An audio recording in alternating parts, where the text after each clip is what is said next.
الحمد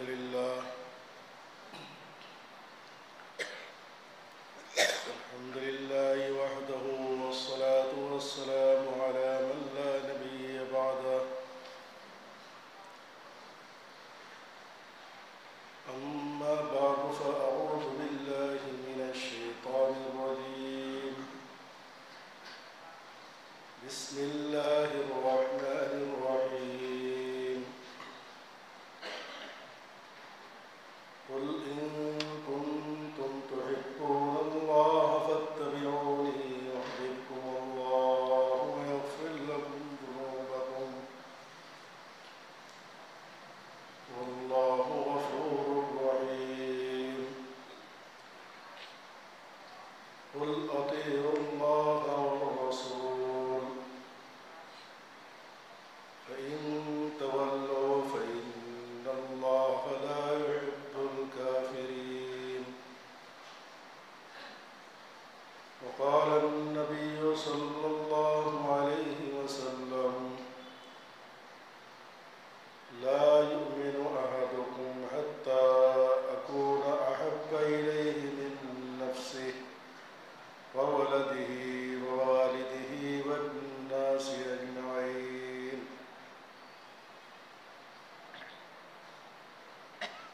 وقال لا يؤمن أحدكم حتى يكون هواه تبعا لما جئت به أو كما قال عليه السلام صدق الله العظيم وصدق رسوله النبي الكريم ونحن على ذلك لمن الشاهدين والشاكرين والحمد لله رب العالمين.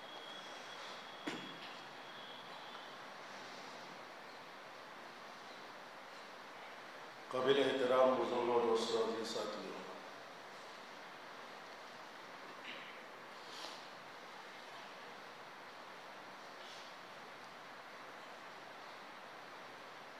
اس دنیا میں ہر انسان اور ہر جاندار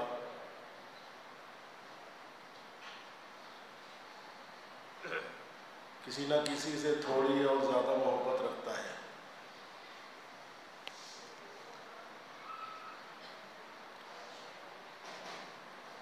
یہاں تک کہ وہ چیر پھاڑ کرنے والے درندے بھی جو جنگلوں میں رہتے ہیں وہ بھی کسی نہ کسی سے محبت کرتے ہیں۔ شیر اپنی اولاد سے محبت رکھتا ہے، چیتا اپنی اولاد سے محبت رکھتا ہے، بھیڑیا اپنی اولاد سے محبت رکھتا ہے۔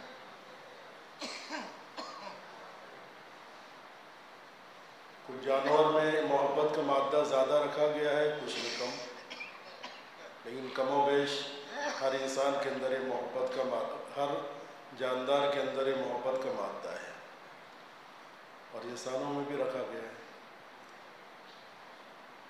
محبت اللہ پاک نے فطری طور سے ہر انسان کے دل میں رکھی ہے، انسان کے اور جانور کے۔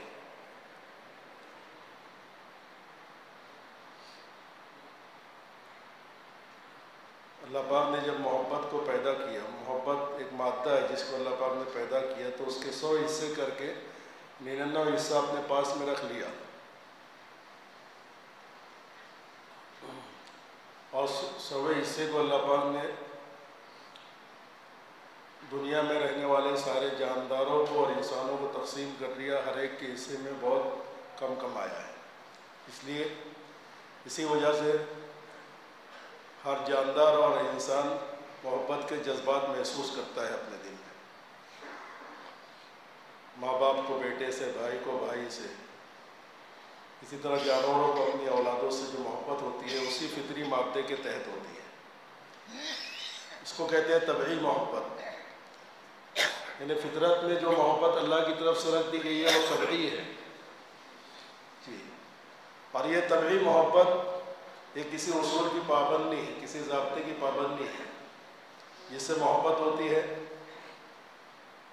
وہ چاہے دوسرے انسانوں کی نظر میں محبت کے قابل ہو یا نہ ہو، اس کے اندر محبت کے اسباب پائے جائے یا نہ پائے جائے، دوسروں کو اس سے محبت پیدا ہو یا نہ ہو، لیکن اس کو اس سے محبت رہے گی۔ اس کو طبعی محبت کہتے ہیں۔ یعنی اللہ پاک نے انسانوں کی طبیعت میں یا جانوروں کی طبیعت میں وہ محبت کا مادہ رکھ دیا ہے ہاں اب وہ محبت کم و بیش ہر ایک کے اندر ہوگی، طبعی محبت، طبیعت کی وجہ سے جو پیدا ہوتی ہے محبت، تو خون کے رشتے سے طبعی محبت اللہ پاک نے جو رکھی ہے وہ ہوتی ہے طبیعت کی وجہ سے۔ جی ماں کو اپنے بیٹے سے محبت، باپ کو اپنے بیٹے سے محبت، ماں اپنے بیٹے سے محبت کرتی ہے، یہ محبت طبعی ہے، یہ کسی اصول کی پابند نہیں ہے، کوئی ضابطے کی پابند نہیں ہے کہ بیٹے میں خوبصورتی ہوگی تبھی محبت ہوگی، بیٹا بہت ٹیلنٹ عقل مند ہوگا تبھی محبت ہوگی، بیٹا بہت باکمال ہوگا تبھی محبت ہوگی، بیٹا ماں باپ کا بہت خیال رکھنے والا ہوگا تبھی محبت ہوگی، نہیں، یہ سارے اسباب محبت ہیں۔ ہاں کوئی سبب نہ پایا جائے بیٹے میں، ہاں لیکن ماں اس سے محبت کرے گی، بیٹا چاہے رنگ کا کالا پیلا ہو لیکن ماں کے لیے لال ہے، کیا ہے؟ ہاں بیٹا کیسا بھی ہو، کالا ہو پیلا ہو، لیکن کہتی ہے کہ میرا لال ہے، ہاں میرا چہیتا ہے۔ بیٹا والدین پر کتنا ہی ظلم کرے، جفاکاری کرے، بے وفائی کرے، لیکن کہیں نہ کہیں اس کی محبت ہوتی ہے۔ بیٹا پاگل ہو، بہت زیادہ ٹیلنٹ عقل مند نہیں ہے، ہاں بلکہ مجنون اور دیوانہ ہے، کوئی اس سے محبت نہیں کرتا، کوئی اس کو پسند نہیں کرتا، کوئی اس کو قریب نہیں کرتا، ہاں اس کی رال بہتی رہتی ہے، اس کی ریڑھ بہتی رہتی ہے، ناک بہتی رہتی ہے، کوئی محبت نہیں کرے گا، لیکن ماں ضرور محبت کرے گی، اس لیے کہ اس کی محبت طبعی ہے، اس کی محبت کسی اصول، کسی ضابطے، کسی قانون کی پابند نہیں ہے، محبت کا کوئی سبب نہیں ہے بیٹے میں، لیکن ماں باپ اس سے محبت کر رہے ہیں، یہ فطری محبت ہے، یہ طبعی محبت ہے۔ ہاں یہ وہ محبت کے 100ویں حصے میں سے ملے ہوئے معمولی حصے کا نتیجہ ہے جو اللہ پاک نے مخلوق کے درمیان میں تقسیم فرمائی ہے، 100واں حصہ اللہ نے تقسیم فرمایا، جی تو یہ محبت طبعی۔ اور ایک ہوتی ہے محبت عقلی، محبت عقلی کیا مطلب؟ انہیں اس شخصیت کے اندر، اس آدمی کے اندر، اس چیز کے اندر ایسا گن، ایسی چیز، ایسے اوصاف، ایسے اسباب پائے جاتے ہیں کہ عقل کہتی ہے کہ اس سے محبت کرنا چاہیے، ہاں کہ بہت خوبصورت ہے، محبوب بہت خوبصورت ہے، محبت کی وجہ اس لیے کہ اس کا محبوب بہت خوبصورت ہے، اس کے حسن و جمال نے اس کی عقل کو اپیل کیا، اس کی عقل کو متاثر کیا، تو عقل کہتی ہے کہ اس سے محبت کرو خوبصورتی کی وجہ سے۔ کسی کے اندر کوئی خوبی، کوئی کمال، کوئی گن پایا جائے تو اس کے کمال کی وجہ سے اس سے محبت کی جاتی ہے۔ ایکٹروں سے لوگ محبت کرتے ہیں کیوں؟ ان کے اندر ایکٹنگ ہوتی ہے، کمال ہوتا ہے، گن ہوتا ہے، ہاں اس سے محبت ہوتی ہے ایکٹروں سے، ان کے کمال کی وجہ سے، کہ بہت باکمال ایکٹر ہے، اس کی ایکٹنگ بہت اچھی ہے، ریئل ایکٹنگ کرتا ہے، تو اس کے اندر کے کمال نے اس کی عقل کو اپیل کیا کہ نہیں تجھے اس سے محبت کرنی چاہیے، اس سے تعلق پیدا کرنا چاہیے۔ جی محبوب کبھی کبھی بہت عقل مند ہوتا ہے، تو اس کی عقل مندی کی وجہ سے اس کی محبت پیدا ہو جاتی ہے، عقل کہتی ہے کہ اس سے محبت کرو۔ کسی نے آپ پر احسان کر دیا، آپ کی ضرورت پوری کر دی، آپ کی ضرورت پوری کر دی، آپ پر احسان کر دیا، پھر وہ کیسا بھی ہو آپ کے اندر اس کے، ہاں آپ کی عقل کہے گی کہ یار اس سے قلبی تعلق استوار کرنا چاہیے، اسی میرا محسن ہے، تو انسان کو اپنے محسن سے محبت ہوتی ہے، جانوروں کو اپنے محسنوں سے محبت ہوتی ہے، جانور ہر انسان سے محبت نہیں کرتا ہے، لیکن جب انسان کسی جانور پہ احسان کر دیتا ہے، کسی کتے کو روٹی ڈال دیتا ہے، بلی کو چھچڑا ڈال دیتا ہے، ہاں چڑیوں کو پانی کا انتظام کر دیتا ہے، ان کے دانے کا انتظام کر دیتا ہے، کبوتروں کے دانے کا انتظام کر دیتا ہے، تو وہ اپنے اس محسن کے احسان کو پہچانتا ہے اور اس سے محبت کرنے لگتا ہے۔ دوسرے کے ہاتھ پہ وہ کبوتر آ کے نہیں بیٹھے گا، لیکن اپنے محسن کے ہاتھ پہ بیٹھے گا، اس لیے اس سے محبت ہو چکی ہے، تو اس محبت کا سبب احسان ہے۔ جی تو یہ 4 اسباب ہے محبت عقلی کے پیدا ہونے کے۔ یہ چار اسباب جس کے اندر ہو، ہاں چار اسباب میں سے کوئی ایک سبب بھی ہو تو انسان کہتا ہے کہ اس سے محبت کرنا چاہیے، اس کی عقل کہتی ہے کہ اس کو اپنا محبوب بنانا چاہیے، اس سے رشتہ محبت استوار کرنا چاہیے، قائم کرنا چاہیے۔ یہ چار چیزیں جو میں نے بیان کی، ایک جمال جس کو کہتے ہیں خوبصورتی، ایک کمال جس کو کہتے ہیں کمال، کوئی گن کوئی خوبی، ایک عقل، اور ایک نوال، نوال کہتے ہیں احسان کو، جی احسان، احسان بھی سبب ہے، میں نے بتایا اس تو جمال، کمال اور عقل اور نوال، یہ چار اسباب علماء نے فرمائے ہیں یہ عقلی محبت کے اسباب ہیں۔ پوری کائنات میں حضرت آدم علیہ السلام سے لے کر ابھی تک اور ابھی سے لے کر قیامت تک جتنے انسان آئے ہیں اور جتنے انسان آئیں گے قیامت تک، ان میں ایسی شخصیت جس کے اندر یہ چاروں اسباب درجہ کمال میں پائے جاتے ہو، اپنی انتہا کو پائے جاتے ہو، وہ ایک شخصیت ہے واقعہ نامدار محمد مصطفیٰ کالی کملی والے محمد عربی صلی اللہ علیہ وسلم کی شخصیت، وہ شخصیت ہے جس میں یہ چاروں اسباب ہاں اپنی انتہا کو پائے جاتے ہیں۔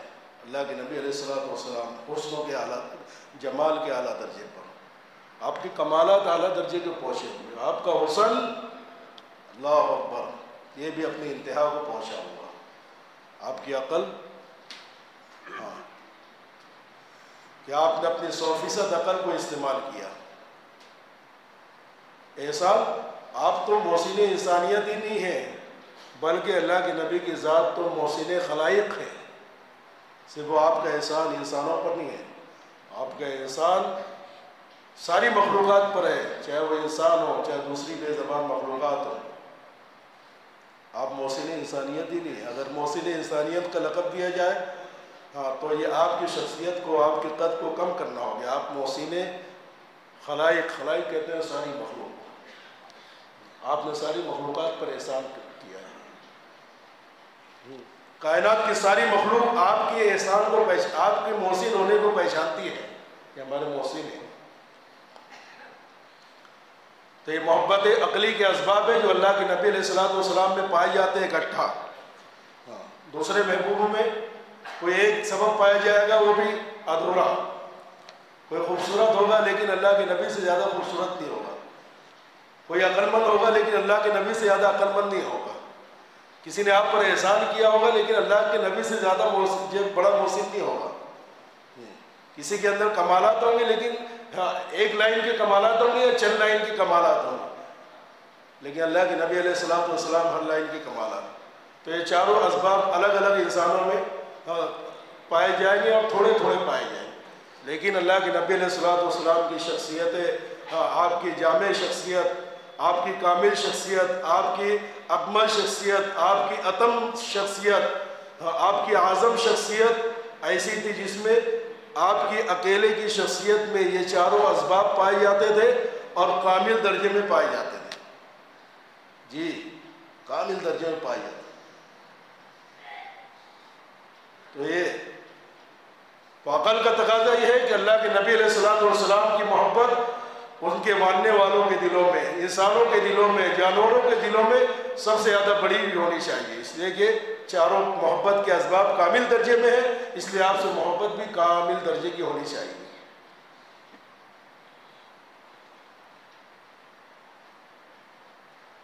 آپ کی عقل کا کیا معاملہ ہے، آپ کتنے عاقل ہیں، کتنے عقل مند ہیں، اس کا اندازہ تھوڑا سی تقریب فہم کے لیے، سمجھ کے قریب کرنے کے لیے، سمجھنے کے لیے سمجھو کہ انسانوں میں جتنے بڑے بڑے اعلیٰ دماغ گزرے ہیں، جن کو سارے دنیا والے، سارے مذہب والے جن کو بڑے عقل مند مانتے ہیں،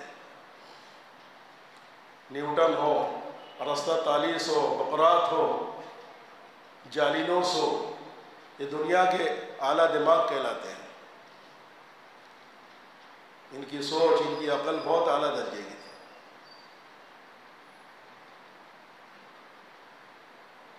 لیکن دنیا والے کہتے ہیں، اہل تحقیق کہتے ہیں کہ دنیا کا انسان چاہے کتنا ہی عقل مند ہو، اس کو جتنی عقل دی گئی ہے اس عقل کا اس نے 13% حصہ استعمال کیا ہے زیادہ سے زیادہ۔ کوئی انسان 13% سے زیادہ انہوں نے بھی اپنی عقلوں کو استعمال نہیں کر پایا۔ جتنی عقل دی گئی، جتنا دماغ انسان کو ملا ہے، انسان اپنے دماغ کے 13% سے زیادہ حصہ استعمال نہیں کر پایا ہے، نبیوں کو چھوڑ کر۔ اور نبیوں کو جتنی عقل ملتی ہے، ہاں، نبی اپنی عقل کا 100% حصہ استعمال کرتے ہیں، سارے نبی کی بات۔ 13% سے زیادہ اگر کوئی اپنی عقل کا استعمال کرنا کسی کو آ جائے، ہاں، تو یا تو اس کے دماغ کی رگیں پڑ جائے گی اور یا تو پاگل ہو جائے گا۔ جی، ایک دماغ کی برداشت کی ایک سطح ہے، وہ اپنا استعمال 13% تک برداشت کر سکتا ہے، اس سے زیادہ نہیں۔ لیکن انبیاء علیہ السلام میں اللہ پاک اتنی روحانی قوت پیدا کرتے ہیں کہ ان کو جتنی عقل دی گئی ہے وہ اپنی عقل کے 100% حصے کو استعمال کرتے ہیں۔ ہاں، یہ دنیا کے بڑے بڑے دماغ انہوں نے 13% سے زیادہ استعمال نہیں کیا، صرف 13%، 10 اور 3۔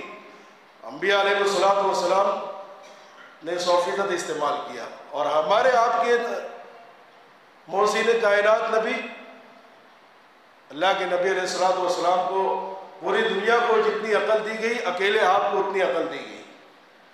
اللہ پاک نے عقل کے 2 حصے کیے، ایک حصے میں سے اللہ پاک نے سارے انسانوں کو اور نبیوں کو تقسیم کیا، اور جو آدھا حصہ بچا ہے وہ اکیلے اللہ کے نبی علیہ السلام کی شخصیت کو عطا فرما دیا، مرحمت فرما دیا۔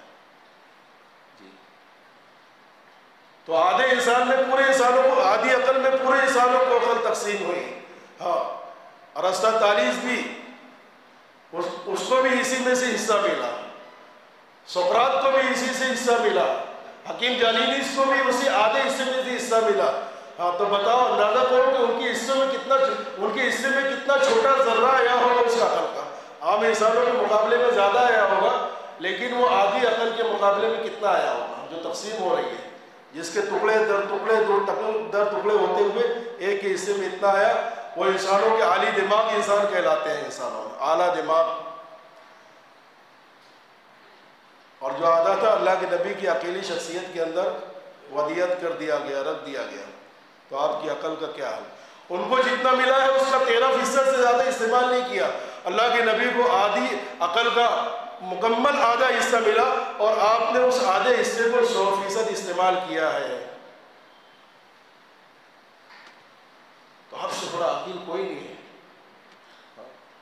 جہاں سارے انسانوں کی عقلوں کی سوچ ختم ہو جاتی ہے، جہاں سارے انسانوں کے سوچنے کی آخری حد ہوتی ہے، اس کے بہت آگے تک ہمارے نبی کی سوچ جاتی ہے۔ اللہ کے نبی کی رسائی ان سے بہت آگے ہے، سوچ نہیں سکتے، کیونکہ ان کو آدھی میں سے کچھ حصہ ملا ہے، اس کا بھی 13% استعمال کیا ہے۔ تو اللہ کے نبی علیہ السلام کی عقل کی پہنچ، آپ کی عقل کی دسترس، آپ کی عقل کی رینج، ہاں، یہ کتنی آگے ہوگی ہم اندازہ نہیں کر سکتے۔ تو اللہ کے نبی میں محبت کا یہ سبب، عقل، یہ سارے انسانوں سے زیادہ پایا جاتا ہے۔ تو یہ سبب بھی تقاضا کرتا ہے کہ اس نبی کے عاقل ہونے کی وجہ سے ہم ان سے محبت کے تعلق اور محبت کا رشتہ قائم کریں۔ جی،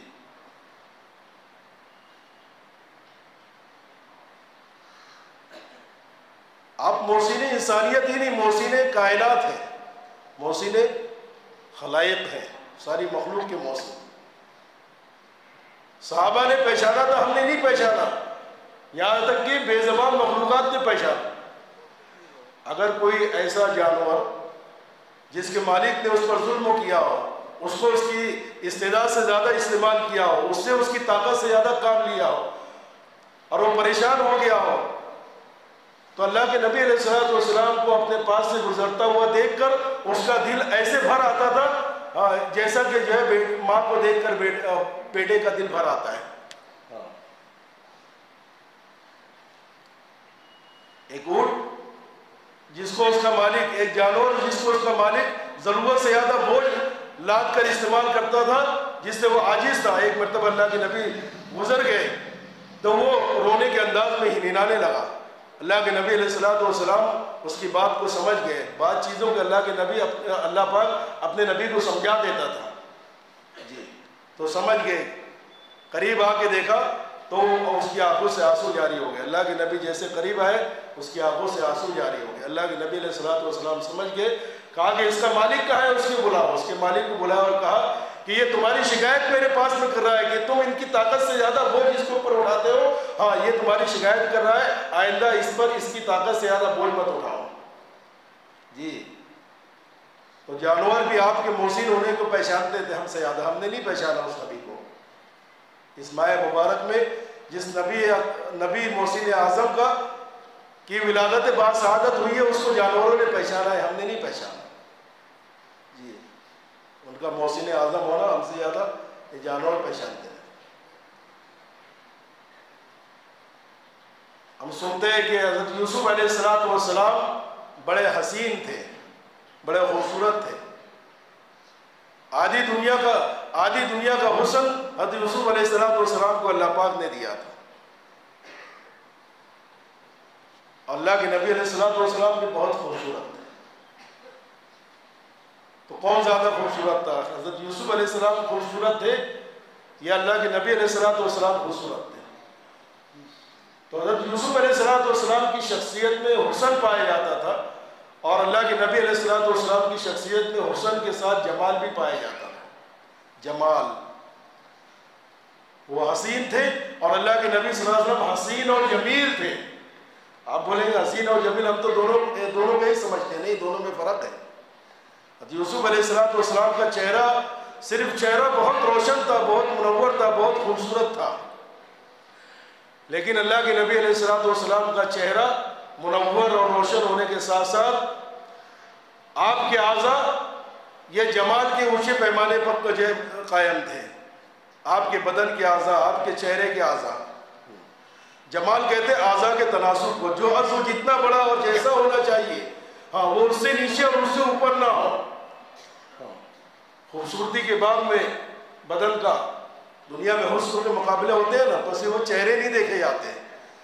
ہاں، وہاں ناک کو بھی سینٹی میٹر سے مجھے شمار کیا جاتا ہے، ناک کتنی بڑی ہے. دانتوں کا گیپ بھی دیکھا جاتا ہے کہ دانتوں کے درمیان میں بالکل گیپ نہیں ہے، وہ بھی پسندیدہ نہیں ہے. بہت بڑے بڑے گیپ ہیں، وہ بھی پسندیدہ نہیں ہے. بہت بڑے ہیں، وہ بھی پسندیدہ نہیں ہے. بہت چھوٹے ہیں چوہی کی طرح، وہ بھی پسندیدہ نہیں ہے. دانتوں کا بھی ایک تناسب ہے، ناک کا بھی ایک تناسب ہے، پیشانی کی چوڑائی کا بھی ایک تناسب ہے، سینے کی چوڑائی کا بھی ایک تناسب ہے. تو خوبصورتی کے باب میں ہر عضو کا ایک معیار ہے کہ وہ اس سے بڑا یا اس سے کم، اس معیار سے اونچا، اس معیار سے نیچا نہیں ہونا چاہیے. ایک مقدار مقرر ہے. اس کو کہتے ہیں جمال. یہ خوبصورتی کے باب میں جو عضو جس معیار پر ہونا چاہیے وہ عضو اسی معیار پر اترے، یہ ہے جمال. یہ ہے حسن. حسن تو صرف چہرے کی ظاہری چمک اور دمک کو کہتے ہیں، چہرے کے گورے پن کو کہتے ہیں. لیکن جمال اعضاء کا تناسب ہی جمال کہلاتا ہے. یہ اللہ کے نبی علیہ السلام کے اعضاء ویسے ہی تھے جیسا ایک کامل درجے کے جمیل آدمی کا ہونا چاہیے. صحابہ اکرام رضی اللہ تعالیٰ عنہ اجمعین کو اللہ کے نبی علیہ السلام سے عقلی اور طبعی محبت دی، جس کی بنا پر صحابہ نے آپ صلی اللہ علیہ وسلم کے اعضاء کے تناسب کو من و عن بیان کیا ہے. اور آج تک وہ جو ہے اللہ کے نبی کے شمائل کے عنوان سے کتابوں میں ملتا ہے. یہاں تک کہ صحابہ نے آپ کے بالوں کے بارے میں بھی کہہ دیا. آپ کی داڑھی کے بالوں میں کتنے بال سفید ہوئے تھے وہ بھی انہوں نے اس کو محفوظ کیا. آج وہ کتابوں میں محفوظ ہے. آپ کے بال کتنے گھنگرالے تھے اور کتنے سیدھے تھے. بال کا بہت سیدھا ہونا بھی اور بال کا بہت زیادہ گھنگرو والا ہونا بھی یہ جمال کے باب میں پسندیدہ نہیں بلکہ درمیانی. تو صحابہ کہتے ہیں کہ آپ کے بال نہ بالکل سیدھے تھے نہ بہت زیادہ گھنگریالے تھے. اس کو بھی انہوں نے ضبط کیا ہے، کتابوں میں ہے. شمائل کی کتابوں میں اللہ کے نبی علیہ السلام کے اعضاء کا تناسب ملتا ہے. آپ کی پیشانی کتنی کشادہ تھی، آپ کا سینہ کتنا کشادہ تھا. یہاں تک کہ آپ کی یہ بھویں ان بہوؤں کے درمیان کتنا گیپ تھا، کتنا فاصلہ تھا ان دونوں بہوؤں کے درمیان. صحابہ نے اس فاصلے کو بھی ضبط کر کے بیان کیا اپنے شاگردوں کو، اور اس کے بعد وہ کتابوں میں محفوظ ہے اور آج تک کتابوں کے اندر وہ چیز ملتی ہے اتنی باریکی کے ساتھ. تو آپ شمائل کی کتابوں کا مطالعہ کریں. شمائل ترمذی ایک کتاب ہے اور بہت سارے علماء نے آپ کے شمائل کو جمع کیا ہے، یعنی ظاہری اعضاء کے تناسب کو یہ اس کے اندر بیان کیا، آپ کی چال کو بیان کیا ہے. چال کی بھی ایک خوبصورتی ہوتی ہے، چال میں بھی ایک معیار ہوتا ہے معشوقہ کی چال کا. اللہ کے نبی علیہ الصلوۃ والسلام وہ چال کے معیار میں بھی جو ہے اعتدال پر قائم تھے. چال بھی ملتی ہے، آپ کیسا چلتے تھے. آپ علیہ الصلوۃ والسلام جب چلتے تھے تو پنجوں کے بل آپ کا زور ہوتا تھا اور ایسا چلتے تھے جیسا آپ کسی ڈھلان پر سے نیچے کی طرف اتر رہے ہوں، اور جب جھکتے جو چلتے تھے تو آگے کی طرف جھک کر چلتے تھے. کان یمشی تکفیا، جھک کر. تو بہرحال اللہ کے نبی علیہ الصلوۃ والسلام حسین بھی تھے اور جمیل بھی تھے. حضرت یوسف علیہ الصلوۃ والسلام کی خوبصورتی یہ حسن کے بعد کی خوبصورتی تھی، لیکن اللہ کے نبی علیہ الصلوۃ مشہور شاعر رسول حضرت حسان ابن ثابت رضی اللہ تعالیٰ عنہ اس حقیقت کو بیان کرتے ہیں کہ وَأَحْسَنَ مِنْكَ لَمْ تَرَ قَطُّ عَيْنِي وَأَجْمَلَ مِنْكَ لَمْ تَلِدِ النِّسَاءُ كَأَنَّ خُلِقْتَ مُبَرَّأً مِنْ كُلِّ عَيْبٍ كَأَنَّكَ خُلِقْتَ كَمَا تَشَاءُ. کہ آپ سے زیادہ حسین اور جمیل میری آنکھوں نے کبھی نہیں دیکھا، اور آپ سے زیادہ جمیل اور صاحب جمال دنیا کی عورتوں نے جنا نہیں، اور آپ ہر قسم کی کمی اور کوتاہی اور ہر عیب سے پاک پیدا کیے گئے. آپ کی پیدائش ہر عیب سے پاک ہے. پھر آگے کا جو مصرع ہے آخری میں کہا وَكَأَنَّكَ خُلِقْتَ كَمَا تَشَاءُ، گویا کہ آپ کے رب نے آپ کو ایسا پیدا کیا جیسا آپ چاہتے تھے اپنے بارے میں پیدا ہونا. آپ کی ناک کو ایسا بنایا جیسا کہ آپ بنانا چاہتے تھے، آپ کی آنکھوں کو ایسا بنایا جیسا آپ چاہتے تھے، آپ کے کان کو ایسا بنایا جیسا آپ چاہتے تھے، آپ کے دانتوں کے درمیان کی ریخوں کو اللہ پاک نے، جو گیپ ہوتا ہے اس کو ریخ کہتے ہیں، اس کی ریخوں کو اللہ پاک نے اتنا ہی رکھا جتنا آپ چاہتے تھے. كَأَنَّكَ خُلِقْتَ كَمَا تَشَاءُ، جیسا آپ کی منشا تھی ویسا آپ نے آپ کے بدن کے ایک ایک اعضاء کو بنایا ہے. جی آپ جیسا چاہتے تھے، گویا کہ اللہ پاک نے آپ سے پوچھ کر آپ کو بنایا ہے. آپ کی ناک آپ کی منشا کے مطابق، آپ کی آنکھیں آپ کی منشا، آپ کی سینے کی چوڑائی آپ کی منشا کے مطابق، آپ کی ماتھے کی کشادگی آپ کی منشا کے مطابق. كَأَنَّكَ خُلِقْتَ كَمَا تَشَاءُ، تو جمال کے اعلیٰ درجے پر. وَأَجْمَلَ مِنْكَ، آپ سے زیادہ جمیل کوئی پیدا نہیں کیا. تو ابھی تو محبت کی بات چل رہی تھی، لیکن محبت سے پہلے ایک درجہ ہوتا ہے، وہ اطاعت کا درجہ ہوتا ہے. قُلْ اطیعوا اللَّهَ وَالرَّسُولَ، کہ تم کہہ دو کہ اللہ کی اطاعت کرو، نبی کی اطاعت کرو. اللہ کی اطاعت بھی فرض ہے، نبی کی اطاعت بھی فرض ہے، لیکن نبی کی اطاعت کا درجہ ایک اعتبار سے اللہ کی اطاعت ہم کو معلوم ہوئی ہے نبی کی وجہ سے. کوئی انسان اگر جو ہے نبی کی اطاعت کرتا ہے گویا وہ اللہ کی اطاعت کرتا ہے. جی کیونکہ اللہ کی اطاعت معلوم ہوئی ہے نبی کی وجہ سے. اللہ پاک نے حکم دیا نماز پڑھو، تو ہم کو کس نے بتایا ہے؟ یہ نبی نے بتایا ہے. محبت سے پہلے ایک درجہ ہوتا ہے اطاعت کا. اطاعت کہتے ہیں کہ حکموں کی بجاوری کرنا، حکموں کو پورا کرنا. آپ کہہ دیجئے کہ تم اللہ کی اور اس کے رسول کی اطاعت کرو. فَإِن تَوَلَّوْا فَإِنَّ اللَّهَ لَا يُحِبُّ الْكَافِرِينَ، اور اگر یہ روگردانی کرے، اعراض کرے، تو ان سے کہہ دو کہ اللہ پاک کو اللہ پاک ایسے کافرین کو پسند نہیں کرتا. اللہ پاک نے ان کو کافروں کے درجے میں رکھا جو نبی کی اطاعت سے اپنے آپ کو جو دور رکھتے ہیں. اللہ نبی کی اطاعت میں نہیں. اطاعت یہ محبت سے پہلے کا درجہ ہے. اللہ کے نبی نے کہا کہ میری آنکھوں کی ٹھنڈک نماز میں ہے. وفات کے وقت آخری وصیت جو تھی وہ الصلاۃ وما ملکت ایمانکم، کہ دیکھو نماز کے بارے میں اللہ سے ڈرو، نماز کا خیال رکھو، نماز کا خیال رکھو، نماز کا خیال رکھو. اب جو آدمی نبی سے محبت کا دعویٰ کرتا ہے لیکن اس کا پہلے کا درجہ، اس سے پہلے کا درجہ اس کی زندگی میں نہیں ہے، اس کی محبت ناقابل قبول ہے. اس سے پہلے اطاعت، کیونکہ آخری وقت وہ نبی کہہ رہا ہے کہ نماز کا اہتمام کرو، میں دنیا سے جا رہا ہوں، نماز میں کوتاہی اور سستی مت کرنا۔ تو نماز کا اہتمام کرنا یہ اطاعت ہے۔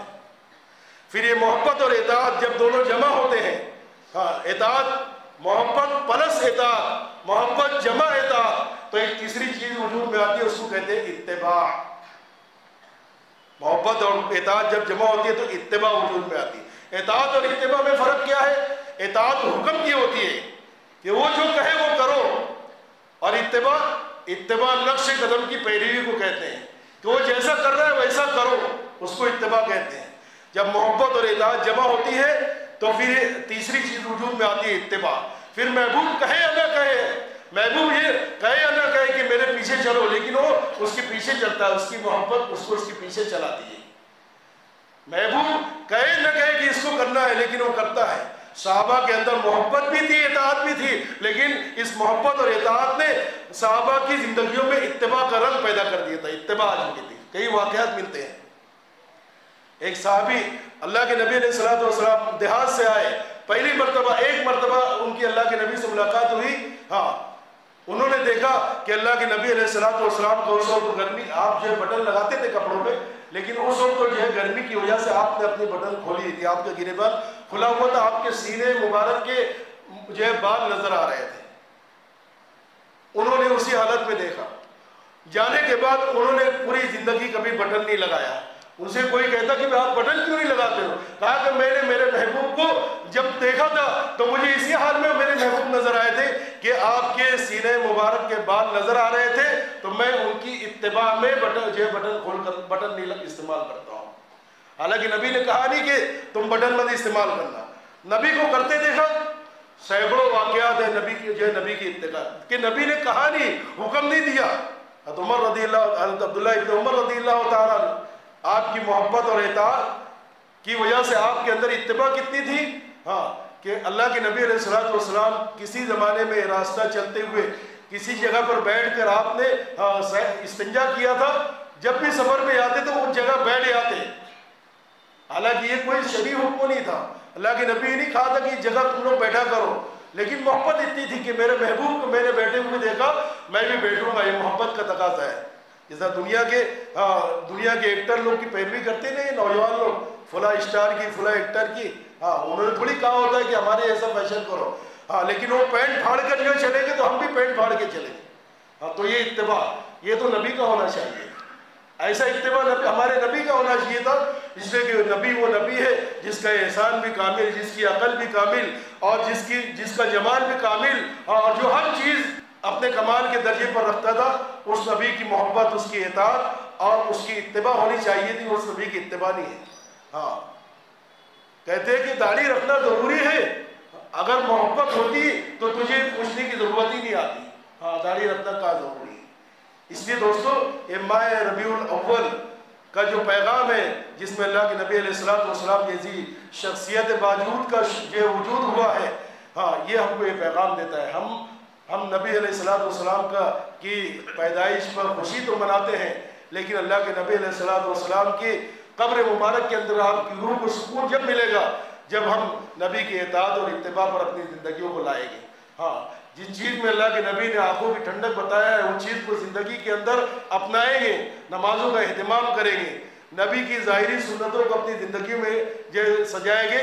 یہ پیغام، اگر یہ ربیع الاول کا یہ پیغام ہماری زندگی میں آتا ہے تو ہم نبی کی محبت کا اور اس ماہ مبارک کا حق ادا کرنے والے ہیں، ورنہ مذہب اسلام زندہ باد ہونے سے ہمارا نبی خوش نہیں ہوگا، ان نعروں سے خوش نہیں ہوگا۔ نعرہ رسالت یا رسول اللہ سے ہمارے نبی خوش نہیں ہوں گے، نعرہ تکبیر زندہ جو ہے اور مذہب اسلام زندہ باد سے نہ اللہ خوش ہوگا نہ نبی خوش ہوگا۔ اللہ پاک کہتے ہیں کہ اگر تم اللہ کی محبت چاہتے ہو تو اے نبی کہہ دو کہ تم میری اتباع کرو، یحببکم اللہ، تو اللہ پاک تم کو اپنا محبوب بنا لے گا، تم محب نہیں بنو گے، محبوب بن جاؤ گے۔ یعنی تمہارے دل میں اللہ کی محبت تو یہ نیچے کا درجہ ہے، اللہ پاک تم سے محبت کرنے لگے گا نبی کی اتباع پر۔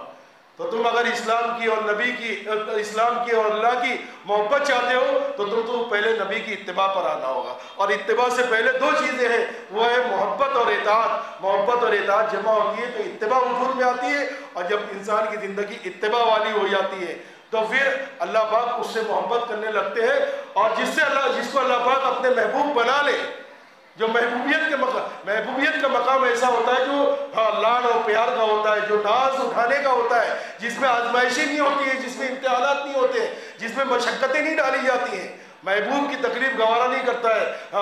جو اللہ والوں کے درمیان میں ایک مقام محبوبیت ہوتا ہے، ایک مقام محبت ہوتا ہے کہ انسان اللہ سے محبت کرے، ایک مقام محبوبیت ہوتا ہے کہ اس انسان سے اللہ پاک محبت کرنے لگے، تو یہ وہ راستہ ہے اتباع نبی کا۔